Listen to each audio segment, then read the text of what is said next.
The broadcast is now starting. All attendees are in listen-only mode.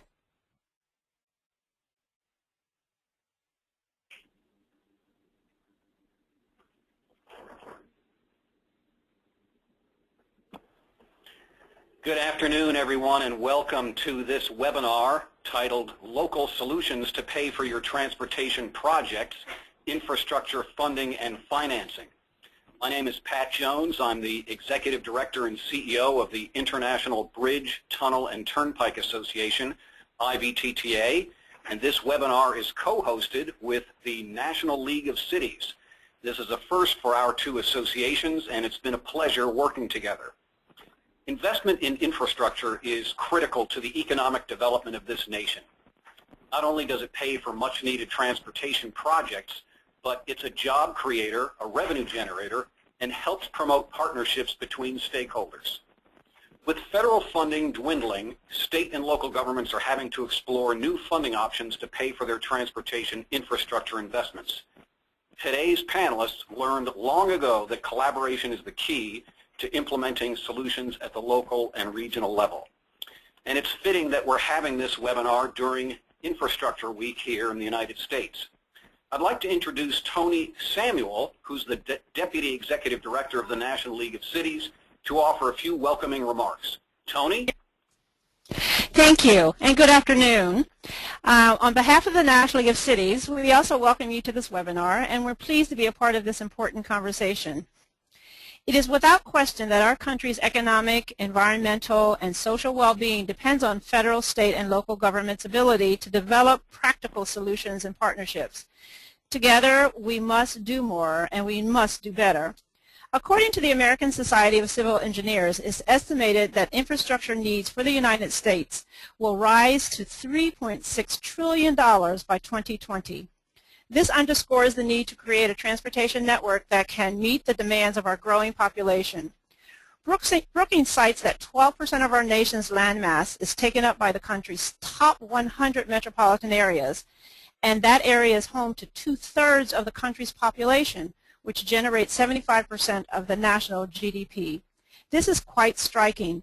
So ensuring that these metropolitan regions are equipped with sustainable infrastructure assets is critical to maintaining economic growth, not just for the region, but for the nation.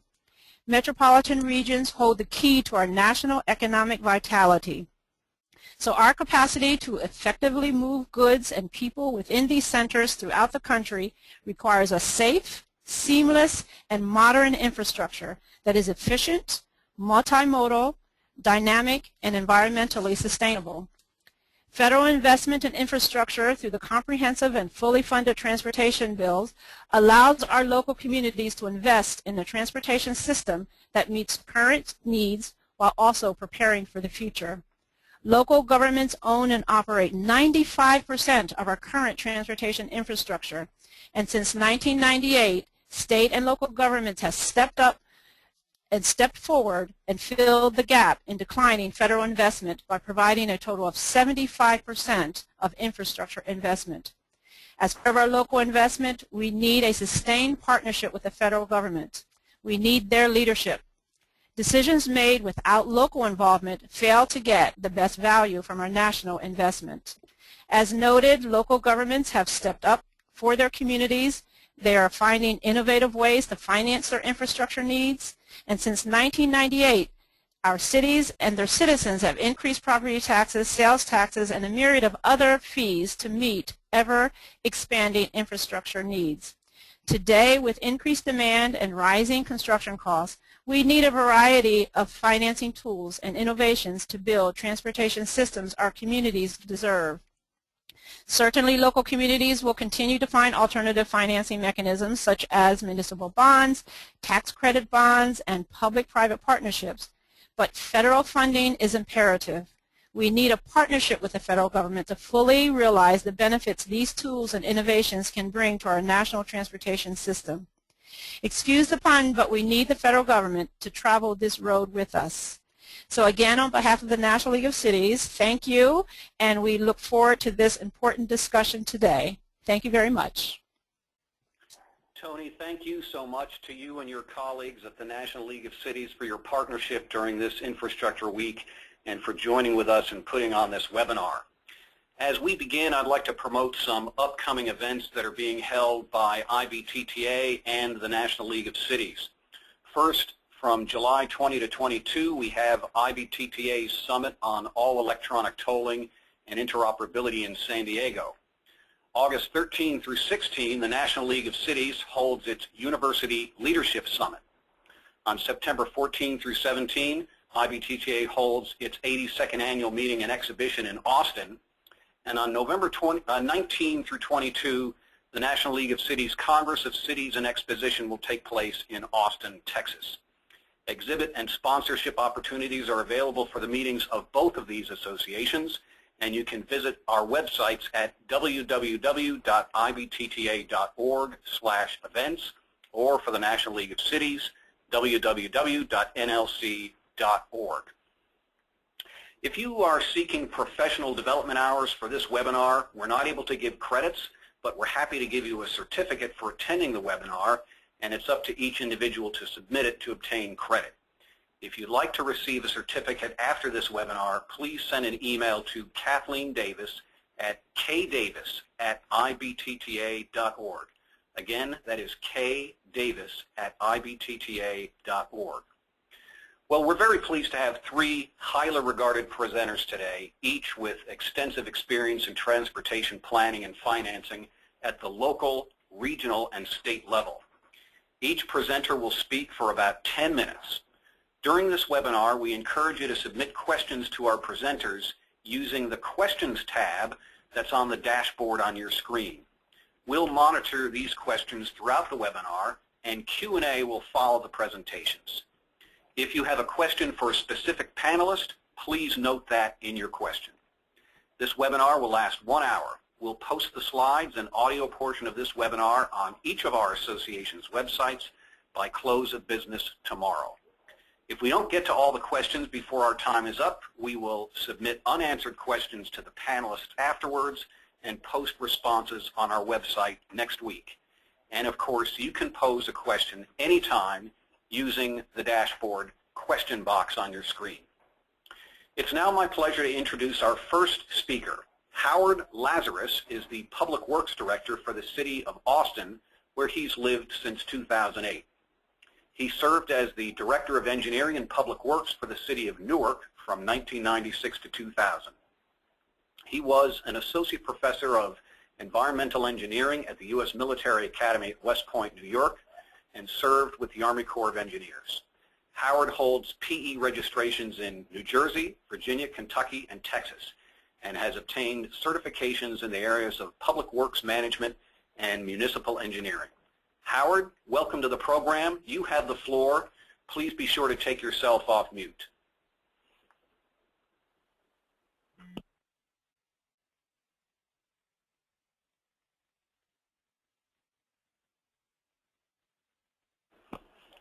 Howard, we're not hearing you at this moment, so if you could take yourself off mute, that would be helpful.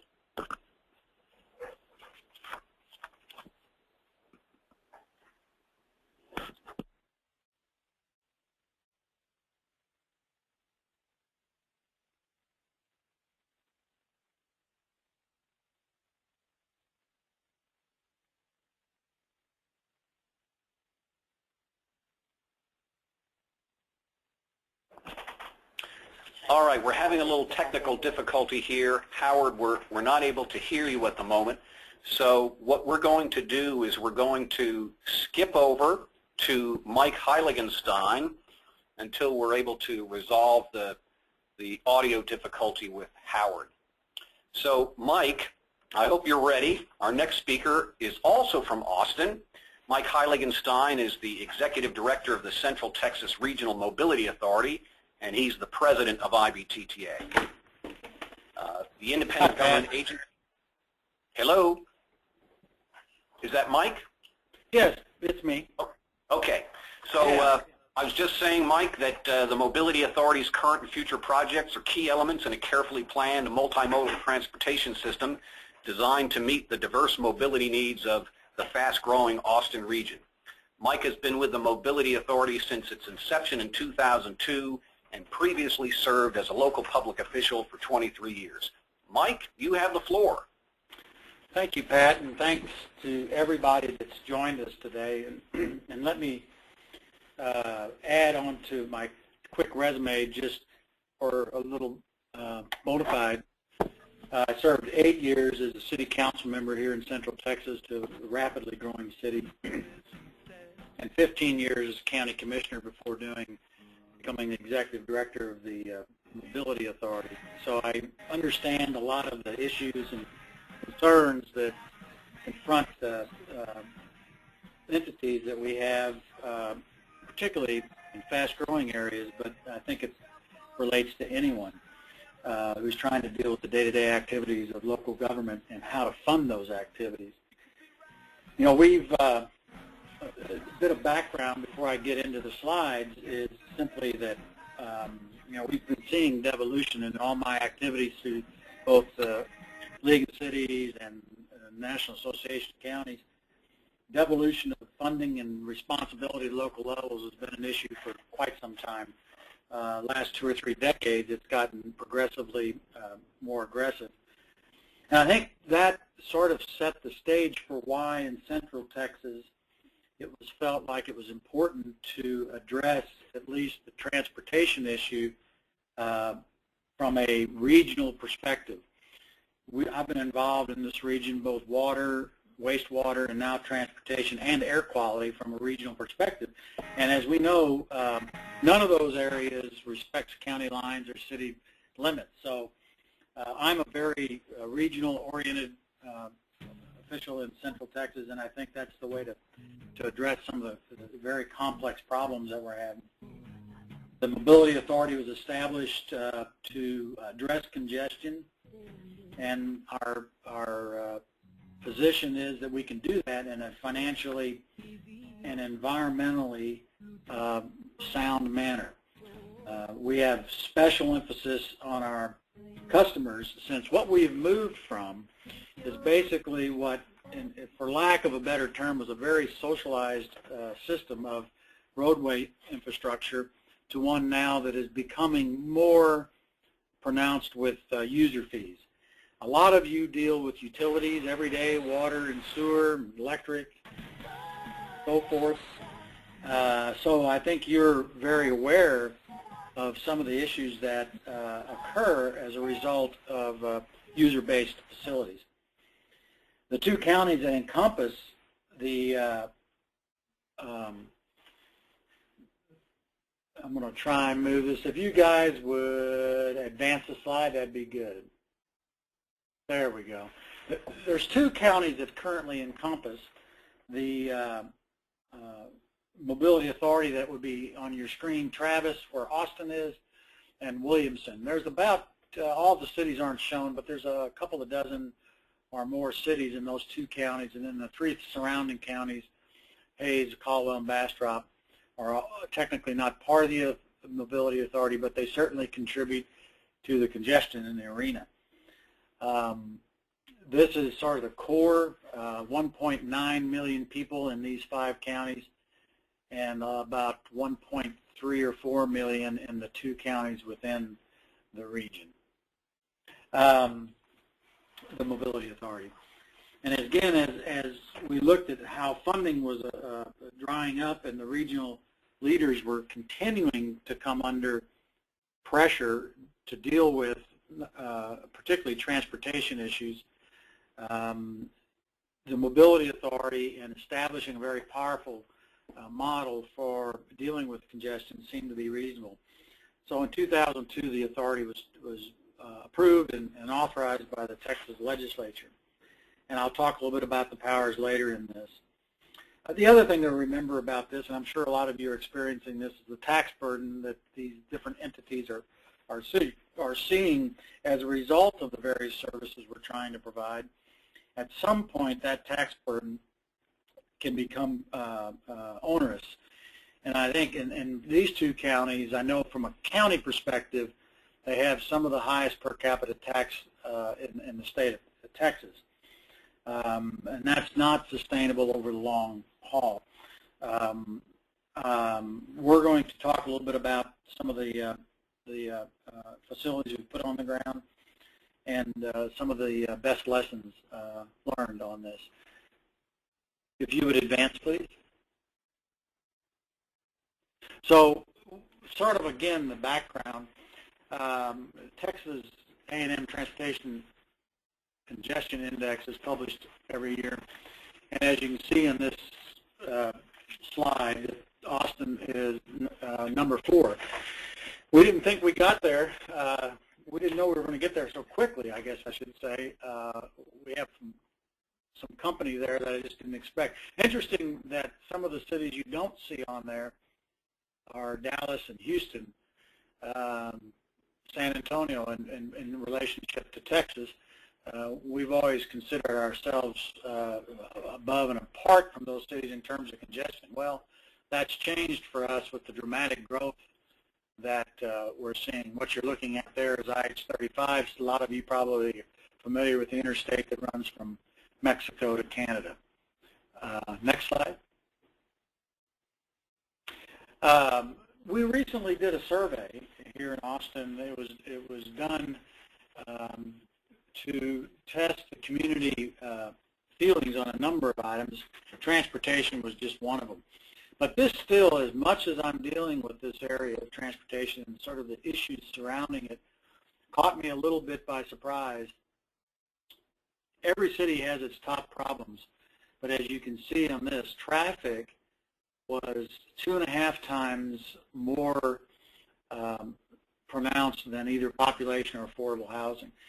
80% of the respondents considered traffic to be the #1 issue. The other place that shows up quite a bit is economic development, of course. We survey our industries, we survey our existing commercial enterprises, and again, in the just-in-time type markets we have today, traffic congestion, even if it's right outside their front doors, I mean, it's all politics is local, and all traffic and congestion is your first intersection. So it's a big issue here in Austin. Next one. What this shows, the green, is what has happened in the region in just the past 5 or 6 years in terms of tolled facilities. None of those facilities were tolled until the first one opened in 2004.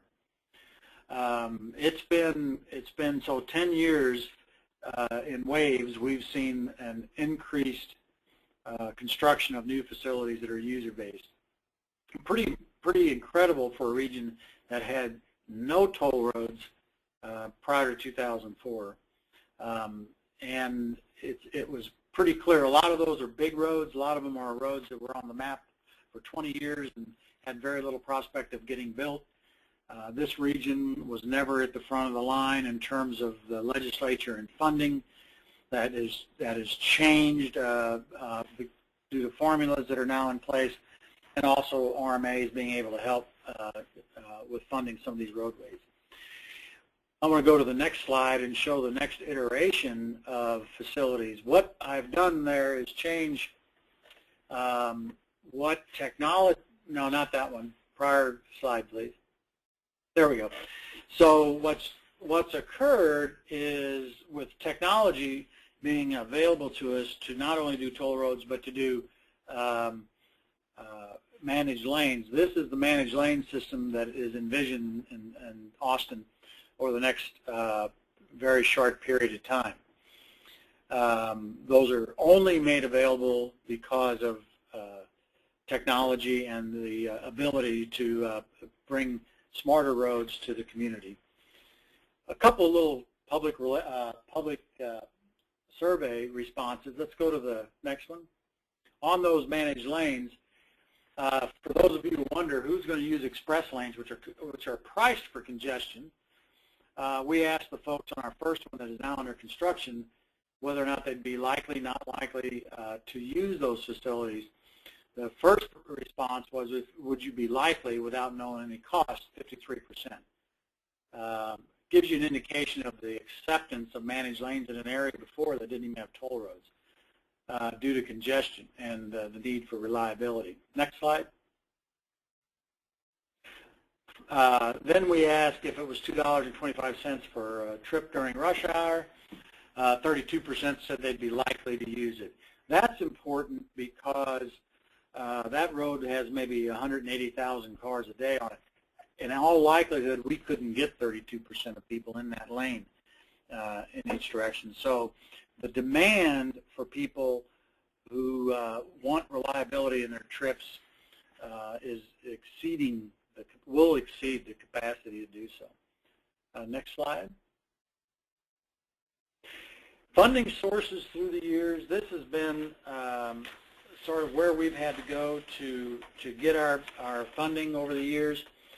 You'll notice from top to bottom, we have senior lien, we have TIFIA. That has been an incredibly important program for us.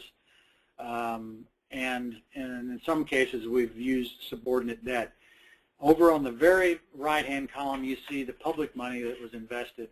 And you can tell from that actually the public gas tax dollars that were downstream from the Department of Transportation here in Texas represent about 30% of the overall total. So we have been able to leverage those funds extensively, and that's what's important to know about trying to drive the ability to fund your own transportation network, that the revenue produced off of the roadways, if there's enough demand, can help you build $1.5 billion, $2 billion worth of roads, which is what we're doing here in Austin. And last, I have just a real quick recap of the duties and powers of RMAs. Very unusual in the U.S. We can do turnpikes, highways, rail, regional airports, bridges, ferries, right on down the road to transit systems, as long as we don't compete with an existing transit system, and parking facilities. We can even do distribution centers for industry. Revenue bonds are backed by all types of different sources. Some cities have availability payments from, say, a sales tax or a property tax. We don't have that. We are fully funded out of our toll revenues from users. We can't enter into P3s. We have investigated that and probably will at some point in the future. And of course, we have the usual powers of issuing debt, revenue debt, and buying right-of-way that most small communities do have. I'm going to end it there and move on to our next presenter and come back for questions whenever is it appropriate. Thank you so much, Mike. A very interesting presentation on the power of the Regional Mobility Authority there in Austin. We're going to go to Joe Wagoner next. Joe is the Executive Director of the Tampa-Hillsborough Expressway Authority in Florida.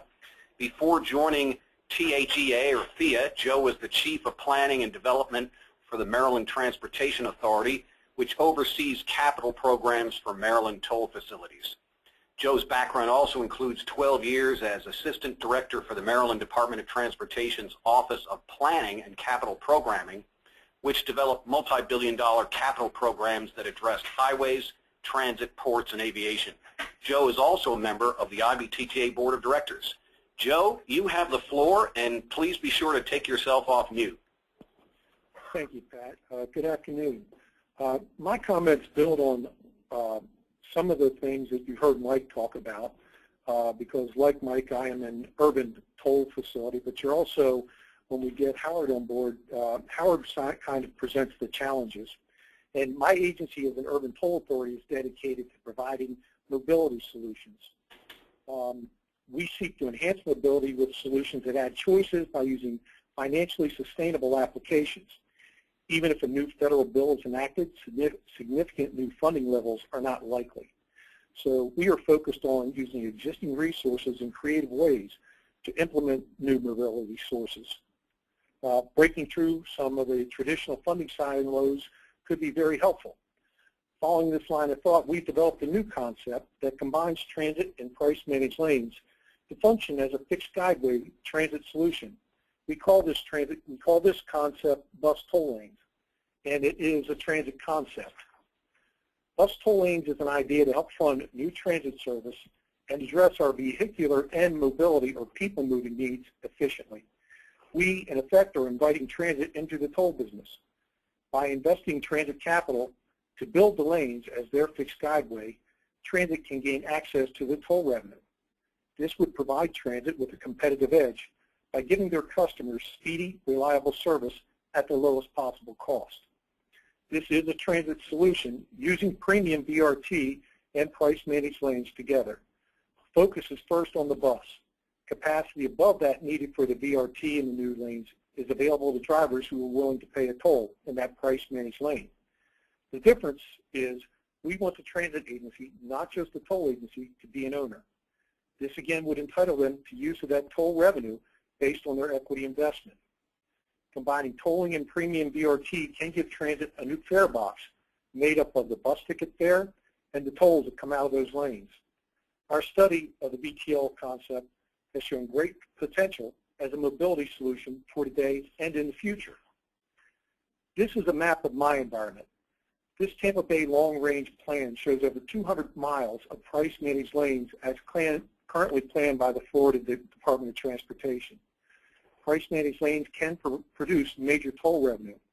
From this network, literally billions of dollars in new revenue will be generated over a 30-year period. The BTL concept leverages self-interest and mobility needs of local jurisdictions to focus their limited public funding sources to gain access to that toll revenue from the commuter traveling to and from our urban centers. From these planned lanes, we extracted several BTL or bus toll lane networks. Every network demonstrated a positive return to fund transit operating and maintenance costs. And again, that was based on the amount of equity that transit invested in the project. Transit and tolling, they have kind of mirror image challenges over a 30-year planning horizon. To demonstrate the tolling challenge, this graph walks through the funding potential of one 54-mile express lane network that would cost about $740 million to build. As the green wedge shows, it would generate about $2.5 billion in revenues over a 30-year period.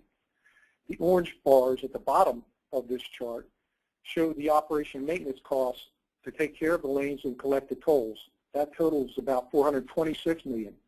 As you can see, that's not a problem. And some capital financing is even possible to the tune of about $190 million. The principal and interest payments are shown on that graph as blue bars, the light and dark colored blue bars, and that covers about 26% of the capital cost funded from toll bonds. It's the shape of that $2.5 billion revenue stream that is critical in limiting the amount of toll bonds you can issue. That it's so relatively low in the early years is the limiting factor. In this case, you still need $550 million to fund the capital cost of the project. That money is not available from our State Transportation Trust Fund, hence the Florida DOT currently resorts to the P3 market to help fund the improvements. This usually means all of that $2.5 billion in toll revenue is absorbed as a cost of capital to finance construction and pay for the O&M of the lanes. From this, you see capital financing is the tolling challenge. So what's the transit challenge? Here we show the cost of adding BRT bus facilities and service running at 10-minute headways on that same 54-mile network. While $33 million in capital costs is significant, it pales in comparison to the maintenance and operating cost, and we included a 11-year cycle of bus replacement as part of our O&M cost over a 30-year period. That cost is $588 million over that planning horizon. The $70 million of fare box revenue falls well over $500 million short of paying for the operation and maintenance. As is typical for transit, supporting O&M costs over 30 years is many times the cost of the initial capital investment. This O&M deficit demonstrates the real challenge for public transportation. New transit service always requires new taxes, and now largely that's to fund just the O&M of the new service. So in the bus toll lane concept, we add it all into one pot as one project. We add all the costs and revenues from express lanes and premium transit service as one project. And over a 30-year revenue stream now is a little over $2.5 billion. The capital cost is now about $770 million and is shown in the pie chart as an FTA New Starts transit project. 50% being funded by an FTA grant and 50% being funded from state and local resources. All revenues and expenses shown in the 30-year time frame are user fee-based. They are a choice, not a tax. As in the earlier chart, this shows the toll costs for the O&M and some bond financing are covered by the revenue stream. What's new is the yellow bars we're showing on this chart now. That is that transit $588 million O&M cost. Because it is funded as a transit project, the toll revenues at the end of the year can now be put toward covering O&M costs of the transit service, and they provide a new source for that purpose. Practically 100% of the $590 million BRT O&M is funded, and a significant stream of excess revenue, the remaining green on this chart, is shown as available revenues in the future years. This model provides benefits that no other does. A couple of pie charts that I'll go over next highlight these financial benefits. Here we show the financial breakdown of the New Start's capital cost model. Again, FTA at 50%, $387 million. And as a transit project, the toll component lowers the bar for the 50% that the local state is expected to put up for a New Start's project. That 25%, or $197 million in toll bonds, represents 25% of the total project cost, but critically, it's about half of the local match that would have to be provided. So you've significantly lowered the bar on the state and local burden that they have to carry. Some potential sources of funding, that remaining $190 million you see in the red wedge, are shown on this chart as well. So we come back to, again, why would transit be interested in getting into this new business? Here's the incentive for transit and local participation in this way.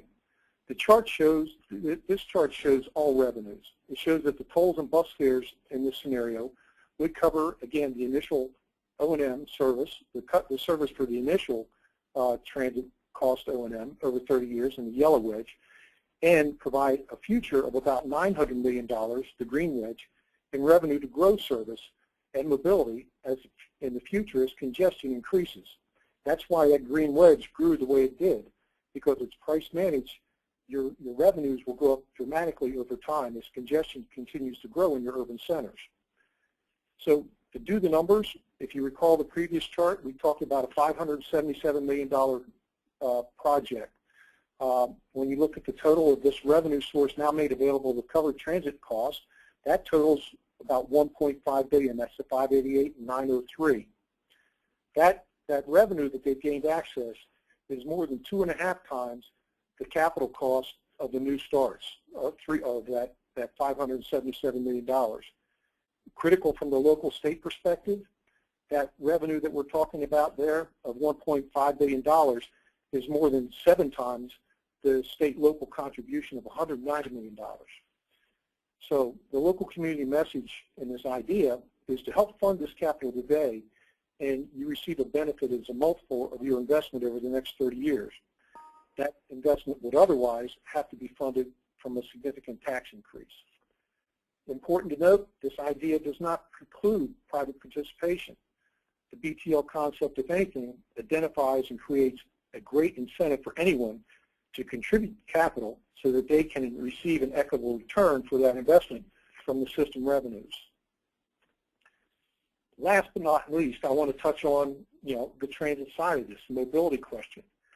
This chart, if you look at the first line where it talks about general purpose lane with severe congestion, you see the number of people you're able to move, because this solution is not just about moving vehicles, it's about moving people. This is a critical discussion. When you price manage a lane, just by making sure you have free-flowing conditions, you've already moved 65% more people versus just leaving things in congested mode. By providing that price manage lane solution, you are able to move more people. In our study, we ran our buses on 10-minute headways, just 6 buses an hour. You add that into the mix, and now you can see we're able to actually increase people throughput over that congested lane by over 87%. That's just 6 buses an hour. Critical to note is you could have a bus running in these lanes every minute on 1-minute headways, and that's at the bottom of the chart. And if you had that 60 buses an hour, you're still using less than 90% of the lane capacity. The highlight there is if you got that kind of bus service in there, you could move almost 4 times the number of people. But for the vehicular need, what you realize is that more than 90% of that lane capacity is still available to people who want to drive their cars every day or have that need that day to use their own vehicle. So that's the message. I thank you for your time. Joe, thank you so much. We really appreciate that. We're going to go to Howard Lazarus now. Howard, as I mentioned earlier, is the Public Works Director for the City of Austin.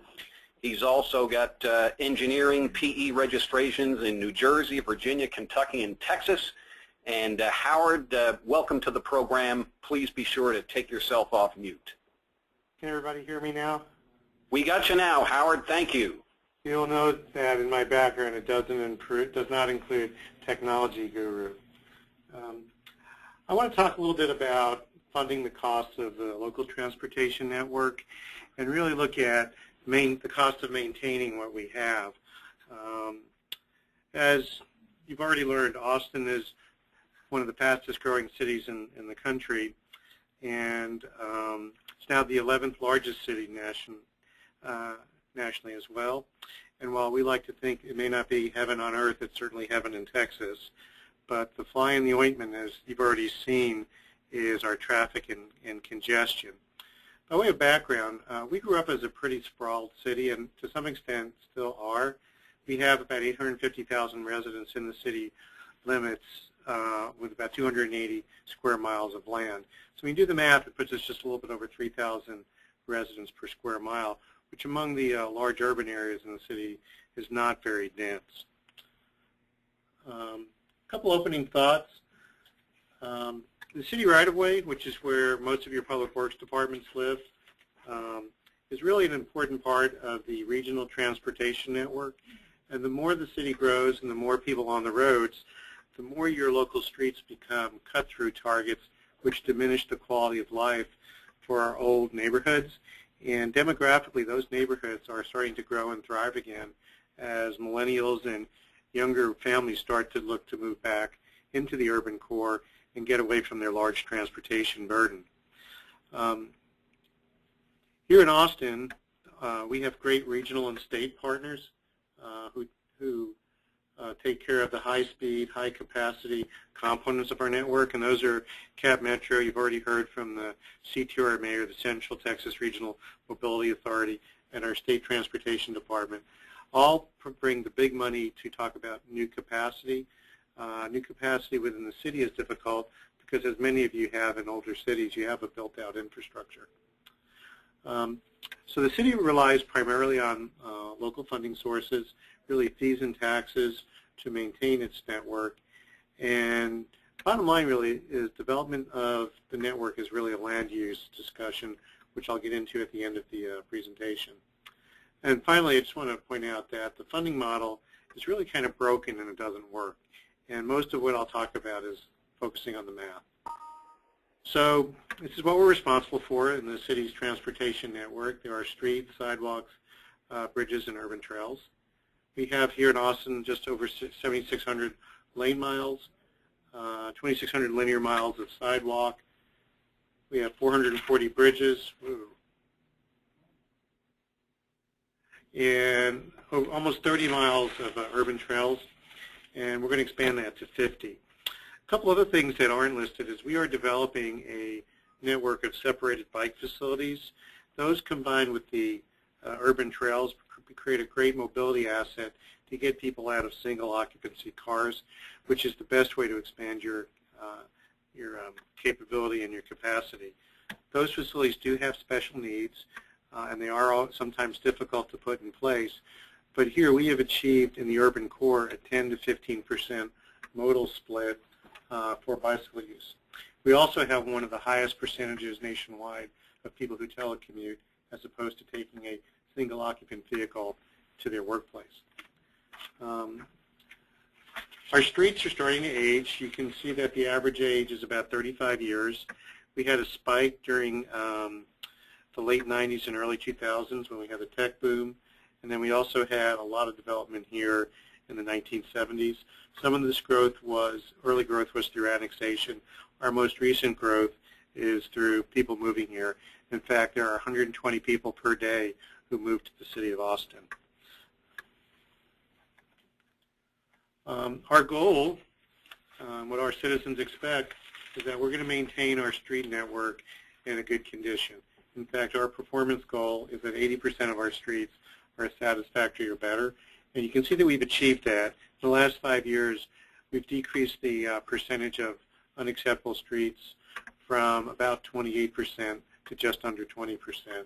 That all comes with a cost.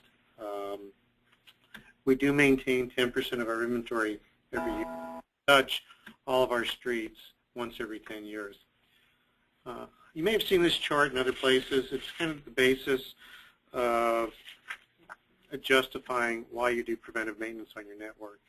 And when you have a new street, it rapidly starts to decay. And you can see if you let it go for 30 years, 35 years, which is the age of our streets, you essentially have an unsatisfactory street and subgrade. So the longer you wait, the more it costs to do something. Early on, you can do some preventive maintenance that costs anywhere from $2,000 to about $30,000 per lane mile. The more you let that decay, the more it costs you, to where you can be spending $500,000 to $1 million more per lane mile to reconstruct an unacceptable pavement. So our plan, as you can see, is to touch everything once every 10 years. This is a typical profile, so that every 10 years we bump up the quality of that pavement again so that we can stretch the useful life out over 80 years. On an 80-year maintenance program, when you have an average age that we do of 35 years, you can see we're doing a lot of surface treatment type work, and we're doing some rehabilitation as well as some reconstruction. We also have some very good subgrades in the western part of the city to some very poor subgrades and highly expansive soils over on the eastern part of the city. So that also dictates how you maintain your network. These are some of the types of maintenance that we do and the typical cost. And all of this, as you'll see, goes into how we structure our funding model. I put this slide in just for reference. These are the costs of new construction for new capacity. I think it's a useful reference that you may want to take away. But I'm going to, as I said, I'm going to focus primarily on maintenance of the existing network. So the life cycle cost for our 80-year program, you can see, comes out to between $30 and $35 million per year that's required on the operating side, and between $55 and $60 million a year on the capital improvement side. So with the total cost of about $89.8 million, the question really is, how do we pay for it all? And these are the potential local funding sources. Municipalities have traditionally relied on general fund and property taxes to fund their maintenance program. The problem with that is you have competition with other agencies. It's sometimes hard to compare rebuilding a street with providing more police officers, putting in new parks, or keeping your libraries and rec centers open longer hours. That leads to a variable program year to year. And as I just showed you, we have a rather extensive program that requires certainty of funding. One thing to note, that property taxes do pay for general obligation bonds, which is how here in Austin we get our capital dollars. There's an alternative approach to set up a system of dedicated fees and fines. So here we have a transportation user fee that's assessed to every property owner based on the size of the property and the use, which leads to a trip generation factor, and that's how we build our fee. That comes directly to us. It's collected with our utility bills. It does not go into the general fund, so it gives us a reliable source of about $50 million a year. One of the things that we don't have that we are looking at are transportation impact fees. In a growing city, as developers put more stress on the spine of your network, it's not unreasonable to expect them to pay for the impact in a rough proportional manner as for their new development. We also get a percentage of traffic fines and parking revenues. In the downtown, that goes towards paying for downtown street and sidewalk maintenance. We get fines for violations that occur in school zones, which pays for our school safety and Safer House to School program. and we get a percentage of traffic violations that also comes into our transportation fund. And finally, you have the issue of other people's money. There are grants, partnerships. Grants are very competitive, and they're hard to get for maintenance. They're mostly for new capacity. Austin is not yet in a non-attainment area, so we don't get CMAQ money. So it's a real challenge to look towards grant monies for maintenance. However, we do have a great partnership with Cap Metro, our transit authority, to do sidewalk work that ties in accessible routes to transit hubs. So there are opportunities to find those funds through your local partners. Getting back to the spending, though, this is my spending plan for the current year. You see that I've just about meet my goal of $89 million a year to maintain the network. A couple disclaimers on the bottom.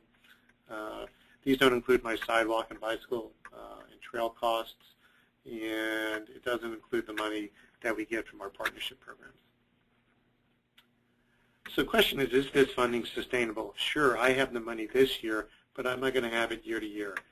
So I kind of went to the chalkboard to see if this works. And just as a disclaimer again, these costs are exclusive of signal operations, sidewalks, bicycle facilities. So if I have an average requirement of about $90 million a year, I have 7,600 lane miles, the cost per lane mile per year I have to generate comes out to about $982 a month. The average dedicated residential user fee that I have, the transportation user fee, is $5.85 a month. When you go through the math, basically I need 62 ratepayers to take care of my maintenance burden and 106 ratepayers per mile, per lane mile, to take care of my capital costs. So when I look at a typical mile has about 4,200 linear feet of space that you can expect to have ratepayers on. For a single-family suburban frontage, I get about 43 ratepayers per mile.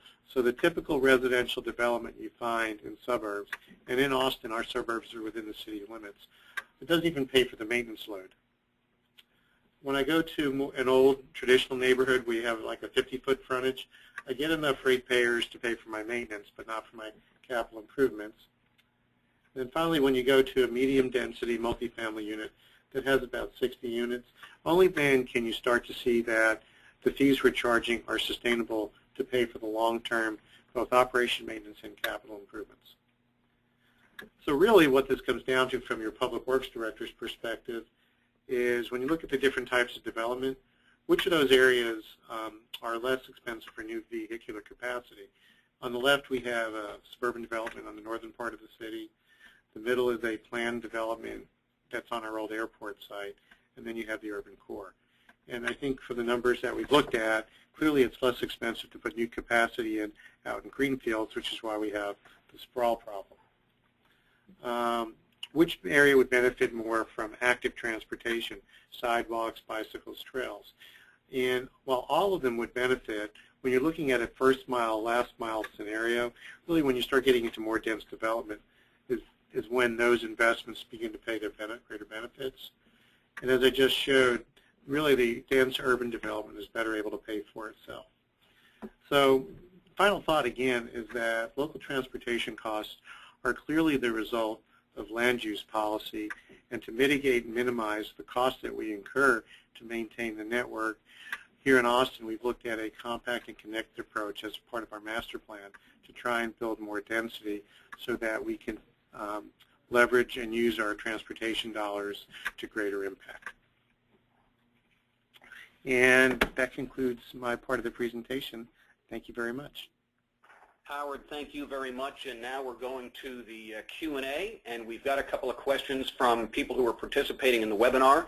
We are still accepting questions, and our first one is for Joe Wagoner.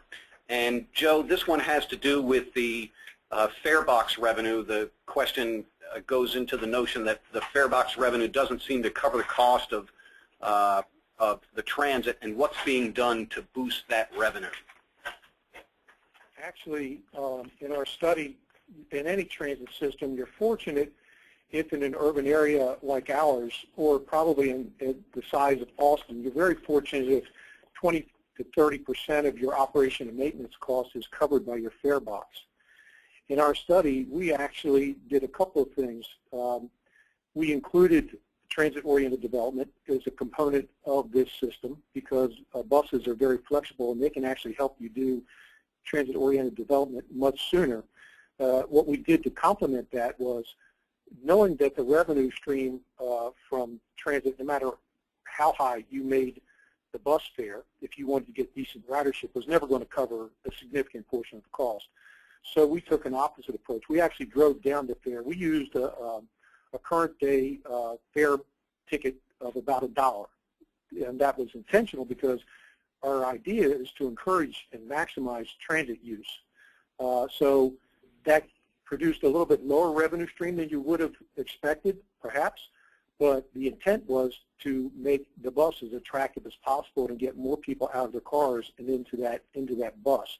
So even if you doubled it, you're still running far short of your O&M cost for the transit side. All right, thank you very much, Joe. Howard, we've got a question for you about partnerships. Does the agreement with transit include financial exchange? In other words, is transit helping to pay for sidewalks and related infrastructure? Absolutely. We have had several projects with them. Not only have we done accessible sidewalks, we've shared costs on bicycle parking at transit hubs, and they are a partial sponsor of the recently fielded bike share program. We're working with them to incorporate single ticket type systems so we can share in the revenues there. So Capital Metro and the City of Austin have taken on a number of joint projects where each partner brings funding to the table. Thanks, Howard. Mike, we've got a question for you. Let's see. In your remarks, you talked about Austin as the fourth most congested city. The questioner cites the 2012 Texas Transportation Institute Urban Mobility Report showing Austin as the 17th most congested region. So do we have a nomenclature here? One is city versus region. What's your sense of that, Mike? Yeah, I would assume that would be the case because the region, as noted on the map, encompasses 5 counties, some of which are largely rural and pretty uncongested. The area that we have a lot is a lot of cities. We are very peak oriented, and particularly those facilities that you saw that I put up on the board that were either going to be priced or managed lanes are all in corridors. As Howard mentioned, we have very little opportunity to expand capacity by multiple numbers of lanes. We have that capacity in a few areas, some of our choke points. We are opening a facility this weekend of 12 lanes, replacing a 6-lane facility, but that's going to be pretty unusual. But the growth in the region is really throughout the area. We are looking, say we have 1.5 million more people in the next 20, 25 years.